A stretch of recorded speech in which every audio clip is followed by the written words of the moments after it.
conosco, faz o sinal com a mão, se coloque de pé, para que você receba o cumprimento desta igreja. Amém, irmãos, Deus abençoe ricamente. Vamos abrir as nossas Bíblias. No livro de Atos dos Apóstolos, capítulo de número 3.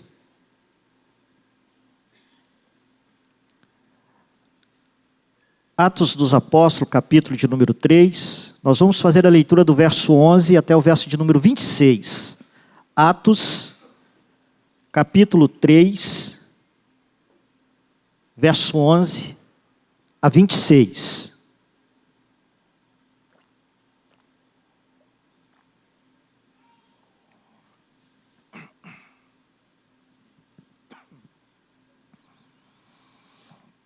Atos 3, de 11 a 26, que nos diz assim o texto, irmãos. Eu vou fazer a leitura e os irmãos acompanhem nas suas Bíblias. Enquanto aquele homem ainda se mantinha ao lado de Pedro e João, todo o povo perplexo correu para junto deles num pórtico chamado de Salomão. Quando Pedro viu isso, dirigiu-se ao povo dizendo: Israelitas, por que vocês estão admirados com isto? Ou por que estão com os olhos fixos em nós, como se pelo nosso próprio poder ou piedade tivéssemos feito este homem andar? O Deus de Abraão, o Deus de Isaque, o Deus de Jacó, o Deus de nossos pais, glorificou o seu servo Jesus, a quem vocês traíram e negaram diante de Pilatos, quando este já havia decidido soltá-lo. Vocês negaram o santo e o justo e pediram que fosse solto um assassino. Vocês mataram o autor da vida, a quem Deus ressuscitou dentre os mortos, do que nós somos testemunhas. Pela fé no nome de Jesus, é que esse mesmo nome fortaleceu a este homem que vocês estão vendo e bem conhecem. Sim, a fé que vem por meio de Jesus deu a este homem saúde perfeita na presença de todos vocês. E agora, irmãos, eu sei que vocês fizeram isso por ignorância, como também as suas autoridades o fizeram. Mas Deus assim cumpriu o que tinha anunciado anteriormente pela boca de todos os profetas, que o seu Cristo havia de padecer. Portanto, arrependam-se e se convertam, para que sejam cancelados os seus pecados, a fim de que da presença do Senhor venha tempos de refrigério, e que Ele envie o Cristo que já foi designado para vocês, a saber, Jesus, ao qual é necessário que o céu receba até os tempos da restauração de todas as coisas, de que Deus falou por boca de todos os santos profetas desde a antiguidade. Porque Moisés disse: o Senhor Deus fará com que do meio dos irmãos de vocês se levante um profeta semelhante a mim, a esse vocês ouvirão em tudo que ele lhes disser. Quem não der ouvido a este profeta será exterminado do meio do povo. E todos os profetas, a começar com Samuel, assim como todos os que falam depois dele, também anunciaram a esses dias.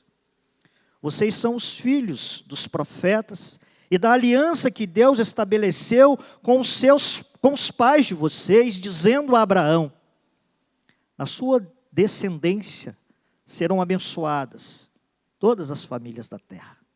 Tendo Deus ressuscitado o seu servo, enviou-o primeiramente a vocês para abençoá-los, no sentido de que cada um abandone as suas maldades. Oremos ao Senhor, irmãos. Pai, graças nós te damos pela tua palavra lida. Que o teu Espírito Santo ilumine-nos, para que assim, ó Deus, percebamos a lição da tua palavra, os seus ensinos, e que o teu Espírito mesmo aplique no nosso coração. E sejamos mais uma vez nessa noite edificados pela tua santa e bendita palavra, poder do Senhor. Nos curvamos à autoridade da tua palavra e abrimos o nosso coração para que a boa semente caia, ó Deus, germine e frutifique a 100 por 1, para a glória e louvor do teu santo nome para a nossa edificação. Assim nós oramos no nome de Jesus. Amém. Amém, irmãos. O contexto desse texto, irmãos, se dá no episódio próximo, que a gente chama de contexto próximo, que fala sobre a cura de um homem paralítico de nascença. Um homem que havia sido colocado, ou que era colocado, todos os dias num portão do templo de Salomão, pedindo esmola. No momento em que Pedro e João sobem para a oração de determinada hora, encontra com esse moço, e Deus o cura de maneira extraordinária, mas de maneira sobrenatural. Mas é interessante que quando olhamos para esse texto, a tônica ou a importância, ou o cerne do seu ensino não é o milagre, mas sim o que Pedro vai ensinar através do milagre realizado por Cristo. Porque uma tendência no coração do ser humano, veremos isso, de errarmos o alvo, irmãos, do que realmente é importante. Diante dessa situação, ou diante dessa experiência vivida por Pedro, havia uma multidão de pessoas ao redor do templo que ficaram maravilhados com a cura sobrenatural deste moço.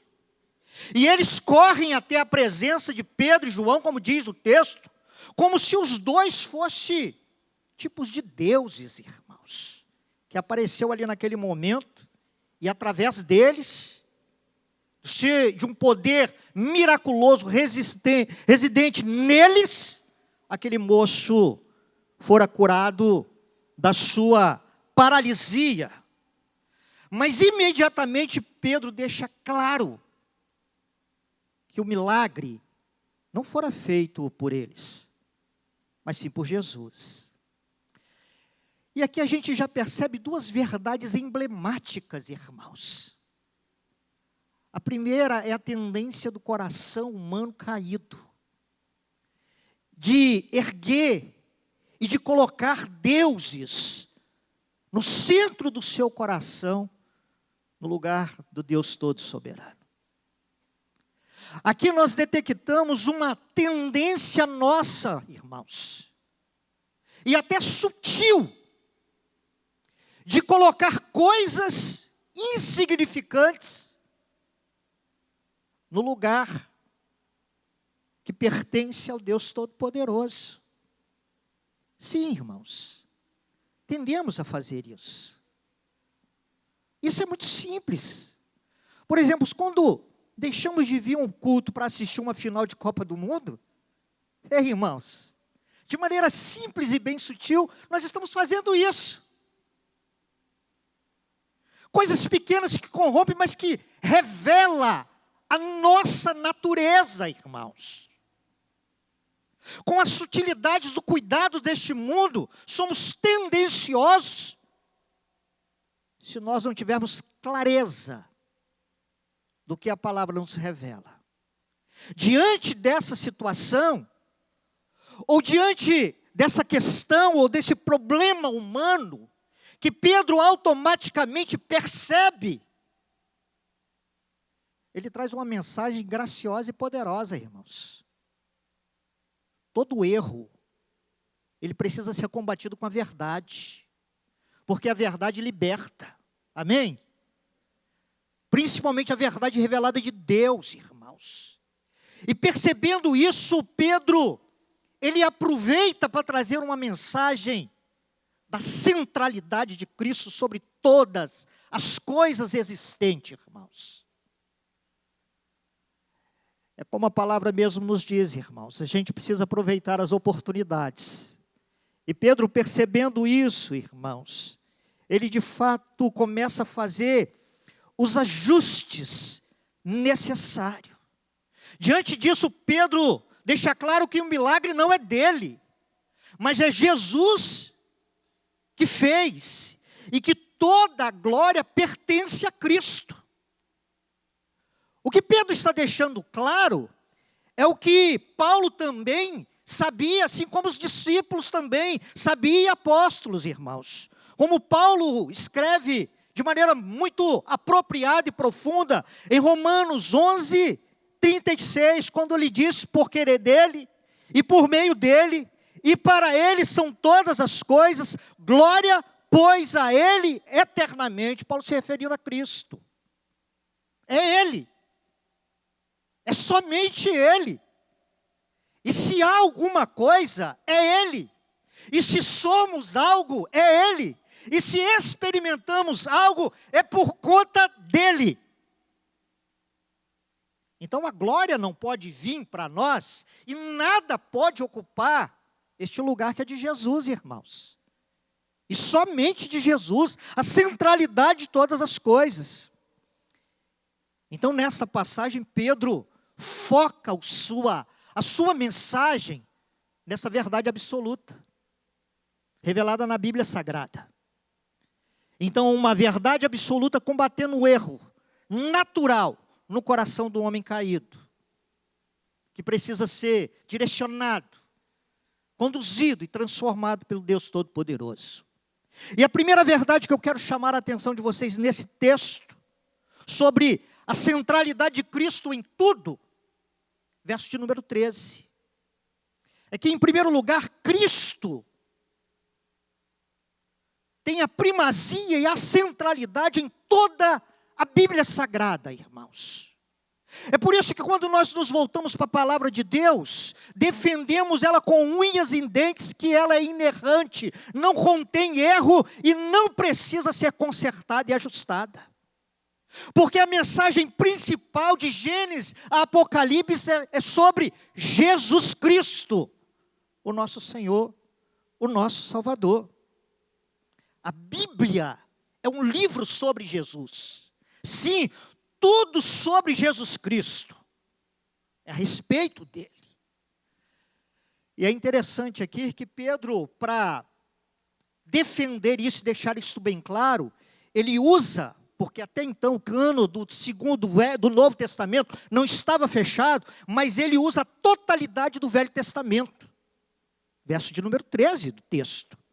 Ele está baseando essa verdade naquilo que eles têm em mãos. Antigo Testamento, verso 3, ele diz assim: o Deus de Abraão, Isaque e Jacó, o Deus dos nossos pais, glorificou o seu servo Jesus, a quem vocês entregaram e negaram na presença de Pilatos, quando ele estava decidido a deixá-lo ir. Ou, o que Deus predisse, ele agora cumpre. Aquilo que fora dito no Antigo Testamento está se cumprindo. E Pedro deixa isso bem claro. É sobre ele. Então, ele vai dizer aqui que Cristo foi predito pelos profetas do Antigo Testamento, que profetizaram sobre a pessoa de Jesus, sobre a primazia de Jesus, sobre a autoridade de Jesus, e agora é cumprido. Verso de número 18 do nosso texto. Mas assim cumpriu o que Deus predisse pela boca de todos os seus profetas, que Cristo havia de padecer. Pedro está dizendo, irmãos, e deixando enfático que tudo que lemos sobre Jesus, à luz das Escrituras Sagradas, fazia parte do plano glorioso do nosso Deus. É por isso, irmãos, que a Bíblia é um livro que se completa, de Gênesis e Apocalipse. O Velho Testamento tem tanta importância quanto o Novo. Logo, toda a Bíblia é inspirada por Deus, amém? Como ela mesmo diz de si mesmo. Porque é uma corrente que diz que o Velho Testamento é ultrapassado, não serve mais. Como há uma corrente que diz que toda a Bíblia está ultrapassada e precisa ser modernizada. Não, toda a Bíblia. E Pedro vai deixando isso bem claro, com aquilo que eles tinham em mão, que ele tinha em mãos até esse momento. Então o Antigo Testamento, cuidadosamente nós vamos perceber que aponta para a pessoa de Cristo e a sua centralidade, irmãos. É a pessoa mais importante, é a notícia mais importante, é a mensagem mais importante sempre. E essa verdade, como o verso 18 diz, é proclamada por todos os profetas. E para reforçar ainda isso, Pedro ele faz uma citação de Deuteronômio capítulo 18. O verso 22 e 23 é uma citação de Deuteronômio 18, capítulo 18, quando ele diz assim: pois Moisés disse, verdadeiramente aos pais, o Senhor, o seu Deus, suscitará para vocês um profeta como eu dentre seus irmãos. A ele ouvireis em tudo, tudo o que ele vos disser. E será que toda alma que não ouvir este profeta será totalmente destruída no meio do seu povo. Ou, ele está falando sobre Jesus. E Jesus, próprio Cristo, ensinou exatamente o que os profetas predisseram a respeito da sua pessoa. Em Lucas, verso 24, quando Jesus está caminhando com os 2 discípulos na estrada de Emaús, ele diz assim o texto: e começando por Moisés, e em todos os profetas, Jesus começou a interpretar para eles as coisas a respeito de si mesmo, dele mesmo, ou apontando que tudo concernia para ele, e tudo caminhava para a sua pessoa, para os acontecimentos da sua prisão, morte e ressurreição. Então, Cristo é tema central na Bíblia Sagrada, irmãos. Tem a centralidade. A Bíblia é um livro de Deus para os homens. Quando a sua mensagem central é o Cristo, o Cordeiro de Deus, que tira o pecado do mundo. É Ele, irmãos. É sempre Ele. Alec Motyer, um estudioso do Velho Testamento, ele faz uma aplicação graciosa a respeito da pessoa de Jesus através do Velho Testamento ou através de toda a Bíblia. Ele vai afirmar que o Antigo Testamento, Jesus é apresentado como o Jesus predito, onde o Velho Testamento é sombra daquilo que iria acontecer, que fala a respeito de Jesus, tudo apontava para Ele. Ele vai dizendo que os evangelhos já são e representa Jesus como mensagem, o Jesus revelado. Atos, o livro que nós lemos, apresenta o Jesus pregado sobre Ele, salvação através dele. As epístolas ou cartas do Novo Testamento fala a respeito de Jesus explicado doutrinariamente. E o livro de Apocalipse, irmãos, revela o Jesus aguardado. Maranata, ó vem Senhor Jesus. Então toda a Bíblia tem como a sua centralidade e mensagem Jesus Cristo nosso Senhor. É sobre Ele, irmãos. Sempre será sobre Ele, para Ele e para a glória dEle. E Pedro continua: se Cristo tem a sua centralidade na palavra, logo Ele vai dizer e vai reafirmar através da palavra de Deus, nós aprendemos que Cristo sempre será o centro da nossa mensagem, irmãos. Sempre. Falamos sobre Jesus, testemunhamos sobre Jesus, cantamos sobre Jesus. Sempre precisa ser assim. Verso de número 12. Verso de número 12, Pedro vai dizer, a palavra vai dizer, melhor dizendo, assim Pedro, ao perceber a oportunidade, ele prega, ele traz uma mensagem. Homens de Israel, por que vocês se maravilham com isso? Ou porque olham tão atentamente para nós? Como se, por nosso próprio poder ou piedade, tivéssemos feito este homem andar. Olha só, irmãos, aqui Pedro poderia, justamente com João, se encher, né? As multidões o cercando e olhando para eles. Que poder! E encher o coração com vaidade, com altivez, e talvez bater no peito, nós somos realmente diferenciados. Em nós habita o poder de Deus. É nós que fazemos. Levante antes, deixa conosco. Arrogância muitas vezes do homem que acha alguma coisa. Mas olha como Pedro coloca as coisas onde precisa estar, irmãos. E como eu já disse, Pedro é rápido, muito rápido, em fazer com que o povo tire o foco deles e coloca naquele que de fato é devido toda a honra e toda a glória. É assim que precisa ser, irmãos, em tudo que fazemos. Então, ele vai dizer, não coloque os olhos sobre nós, e nem espere algo de nós. Não foi por nós, foi pelo poder de Jesus, pela fé deste homem em Jesus. Então não olhe para a nossa pessoa, olhe para o Cristo, para Jesus Cristo. E aqui Pedro de fato está dizendo, enfatizando, que a mensagem não é nossa, irmãos. Não é para sermos vistos, é para que Cristo seja glorificado e as pessoas sejam impactadas por este nome que há todo poder sobre os céus e a terra.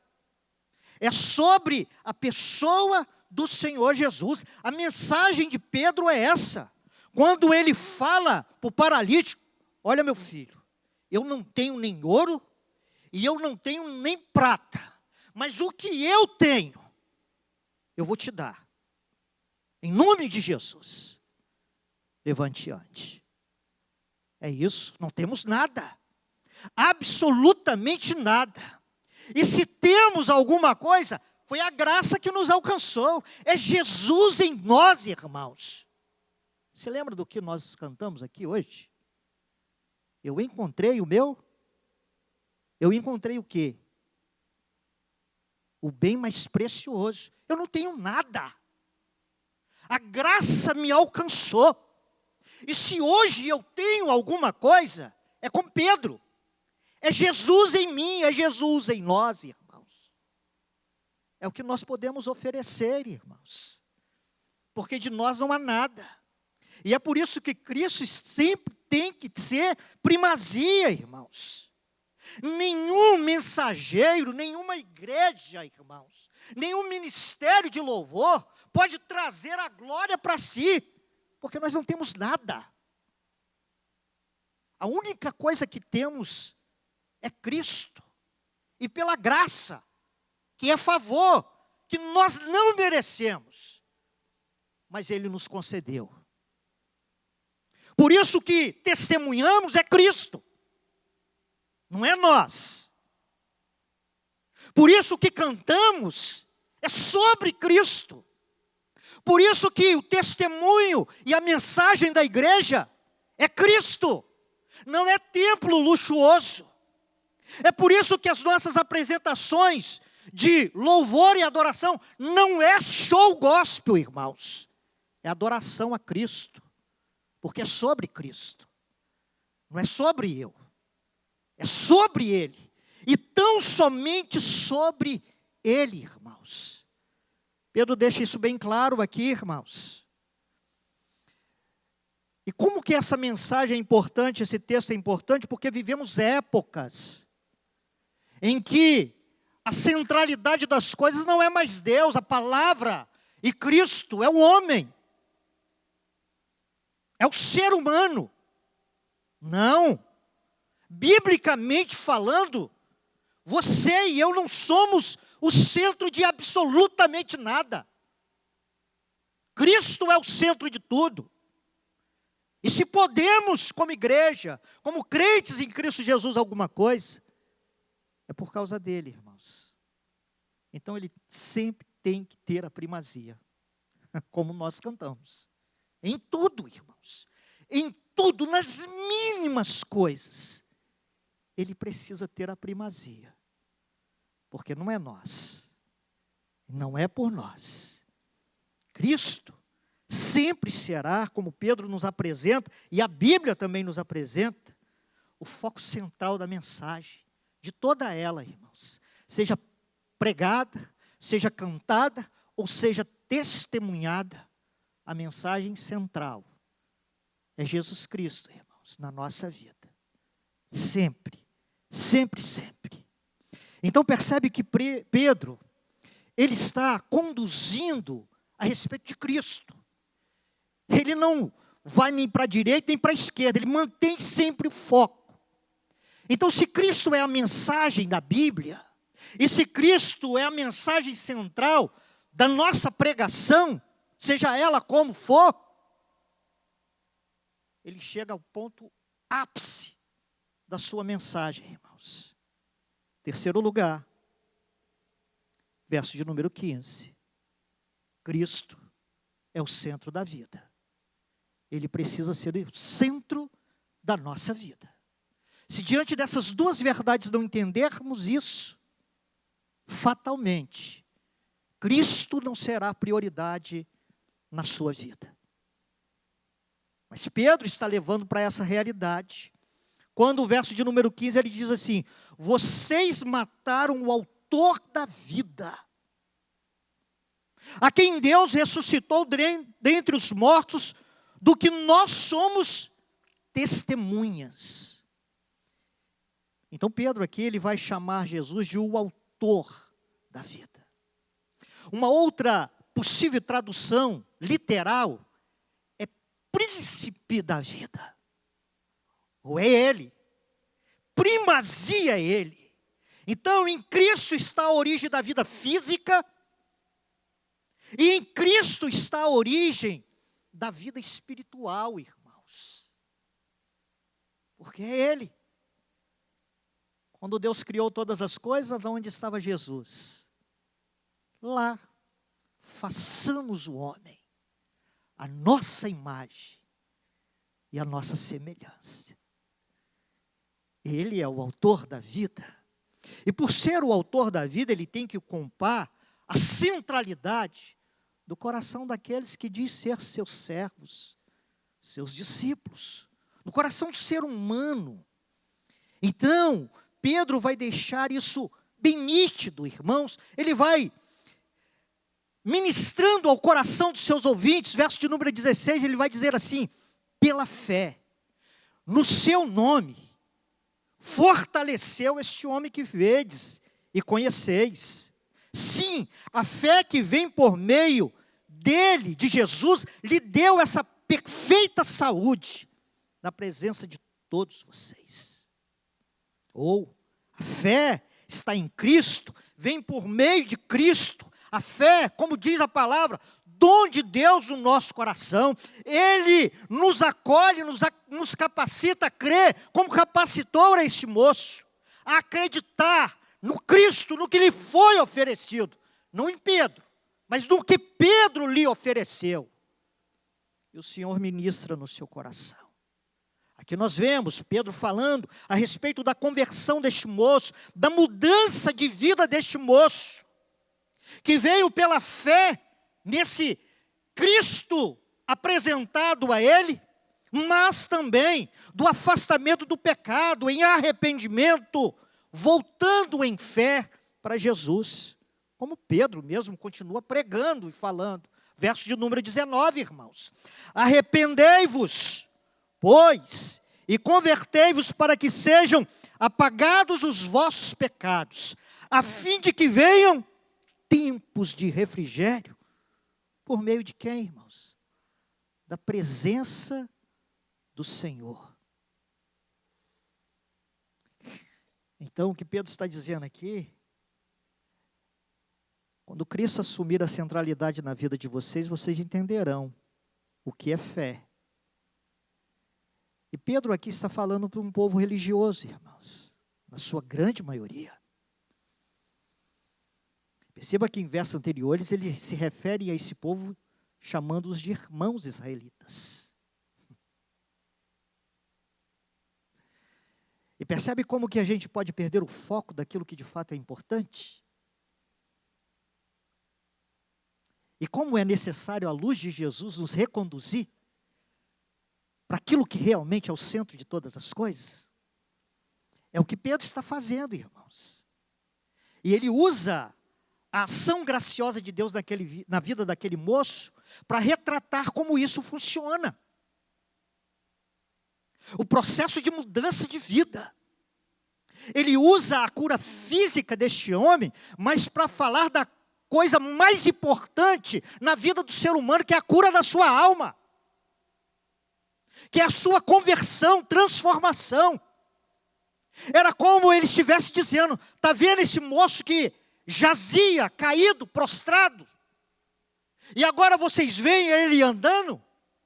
Se assim o está, se a vida foi mudada, foi pela fé nesse nome, Jesus Cristo, aquele que tem todo poder, aquele que é o autor da vida que vocês mataram, que vocês ignoraram. É Ele que trouxe saúde. Olha o que Pedro está falando. Esse moço não estava doente fisicamente, ele estava aleijado, uma paralisia. Mas Pedro está falando da cura da alma desse moço, irmãos. Ele usa uma cura física para apontar a maior necessidade, sua e minha. A cura da nossa alma, irmãos. Transformação da nossa vida. Não somos resgatados, salvos e transformados pelo conhecimento que temos de Deus, mas pelo poder sobrenatural dele, que transforma a nossa vida de fato.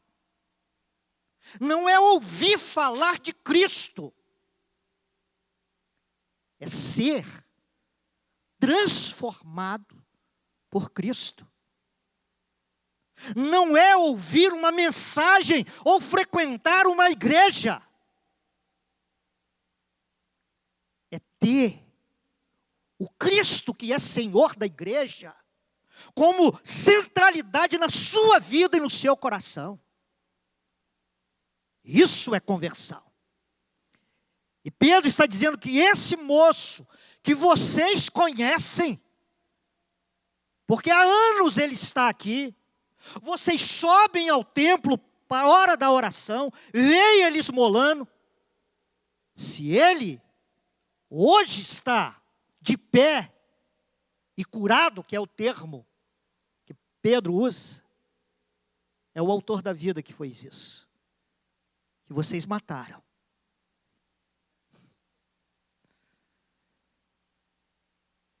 E quantas vezes nós fazemos isso no nosso coração, irmãos? As pessoas falam de Cristo. O mundo fala de Cristo. Mas o mundo não tem a Cristo como centro do seu coração. Não adianta. O processo é pela fé em Cristo. Afastamento do pecado, do ego, arrependimento e voltando para Jesus pela fé. Então sim, podemos ser salvos e termos essa vida que Ele é o autor em nós. Como Pedro vai enfatizar isso no verso 26. Deus ressuscitou primeiro o seu servo Jesus, enviou-o para vos abençoar, desviando cada um de vós das vossas iniquidades. O que Pedro está dizendo é: irmãos, nossos pecados podem ser totalmente apagados, nossas iniquidades perdoadas, quando olhamos para Cristo, e quando Ele assume o lugar por direito no coração do ser humano. Assim, obtemos a Cristo Jesus, o Senhor e Salvador, plenamente na nossa vida. E aí é gerada, de fato, vida em nós, irmãos. Como Paulo afirma em Efésios 2:1, e afirma muito bem: Ele vos deu vida, estando vós mortos nos vossos delitos e pecados. É o autor da vida, irmãos. É o autor da vida. E é por isso que Pedro desafia os seus ouvintes, através da sua mensagem central, que é Jesus. Quando ele diz: arrependam-se, arrependam-se, para que venham tempos de refrigério, pela presença do Senhor, o autor da vida, no vosso coração. O que Pedro está dizendo, irmãos, é que quando Cristo é o centro da nossa vida, no nosso coração, há refrigério na nossa alma. Não é à toa que Jesus diz assim: vinde a mim, todos que estáis cansados e sobrecarregados. O que ele prometeu fazer? E eu vos aliviarei. Pedro entendeu isso e Pedro está transmitindo isso. Quando o autor da vida, o príncipe da vida, assume por direito o centro do nosso coração, irmãos, há refrigério, há alívio de Cristo em nós. Pedro não poderia fechar de maneira tão sublime essa fala, fazendo esse desafio, irmãos. Então, quando nós olhamos para a palavra, irmãos, é sobre Jesus. Tudo é sobre Ele. Para nos conduzir a uma verdade absoluta, irmãos. Não somos nada sem Cristo. Mas com Cristo, mesmo não tendo nada, nós possuímos tudo. Como a Bíblia nos deixa clara. Então, como disse o Salmo 91, 95, hoje, se ouvires a sua voz, não endureçais o vosso coração. Cristo te convida e bate a porta do seu coração para assumir o lugar de direito que é dele. A centralidade da sua alma como autor da vida. Amém? Vamos colocar de pé e vamos orar ao Senhor.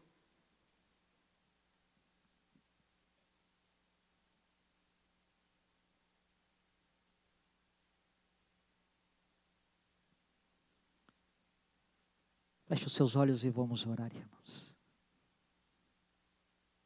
Em nome de Jesus. Que o Senhor seja o centro da sua vida, meu irmão e minha irmã. Você que chegou aqui nesta noite,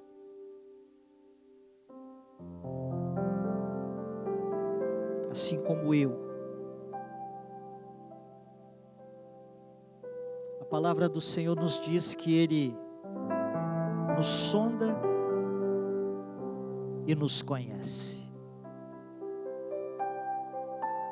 Também nos diz que não tem como nos ausentar da sua face.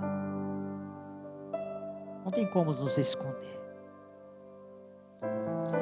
Podemos até representar algo, mas aquele que sonda o nosso interior, Ele sabe o que precisa arrumar e ajustar.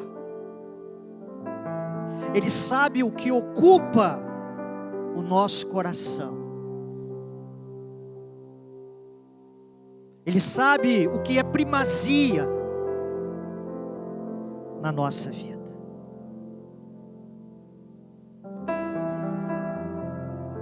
E deixa eu te dizer uma coisa. Se Cristo, o autor da vida, não é primazia no seu coração, não há refrigério, não há alívio. O que te resta é desilusão, frustração, das coisas inúteis, frágeis desta vida.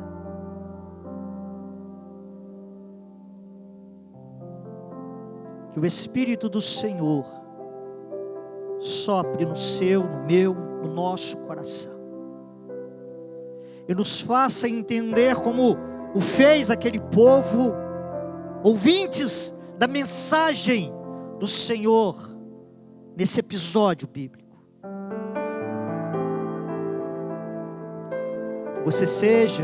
Que nós sejamos convencidos, através do Espírito Santo, de onde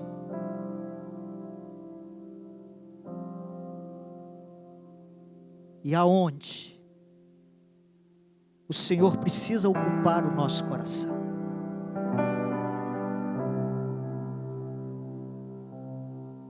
Ele nos perdoa os pecados, e além de refrigério, Ele traz cura para a nossa alma. Que nesta noite você de fato encontre o maior tesouro da sua vida: Jesus Cristo, aquele que tem a centralidade de tudo, porque nele reside todo o poder no céu e na terra. Pai, em nome de Jesus, que o Senhor nos atraia com laços de amor,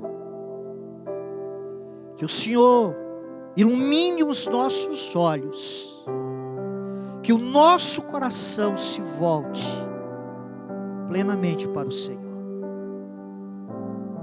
e nos rendamos ao senhorio e à majestade de Cristo, o nosso Senhor e Salvador. Quebre as amarras, Senhor, que nos prendem. Tira as vendas dos olhos que nos cega, e resplandeça no nosso coração nesta noite a luz do Evangelho de Cristo, que liberta e que verdadeiramente transforma. Que sejamos alcançados por Tua graça, transformados pelo Teu poder, Senhor. No nome do Senhor Jesus, Pai. Na particularidade, visita cada coração aqui. Tu sabes do que precisamos. Por isso, Senhor, ordene uma palavra de poder sobre a nossa vida. Em nome de Jesus. E que o nosso coração se encha de refrigério nele, o autor da vida, o nosso Salvador e Senhor Jesus Cristo.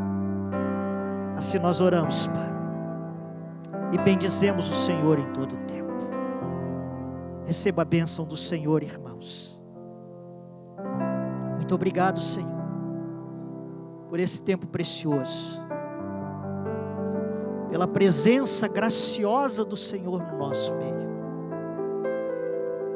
Ao retornarmos para os nossos lares, Pai, que a boa mão do Senhor nos guie, que as bênçãos do Senhor nos alcancem, mas que a presença maravilhosa de Jesus seja conosco, Senhor, e ocupe a primazia da nossa vida, da nossa casa, da nossa família. Que a graça irresistível do nosso Senhor e Salvador Jesus Cristo, o amor incomparável do nosso Deus e Pai, a comunhão, consolação, iluminação do Espírito Santo seja sobre nós, irmãos, igreja do Senhor, aqui e em todo lugar onde se reúne em torno da tua palavra, para glorificar e bendizer o teu santo e glorioso nome. Que o Senhor nos dê uma noite de paz e uma semana agraciada na tua presença, Senhor. Assim nós oramos, com o coração grato, aquele que é o autor da nossa fé, Jesus Cristo, em quem nós oramos, no nome de Jesus. Amém. Deus te abençoe e te guarde, e Deus te dê uma semana graciosa.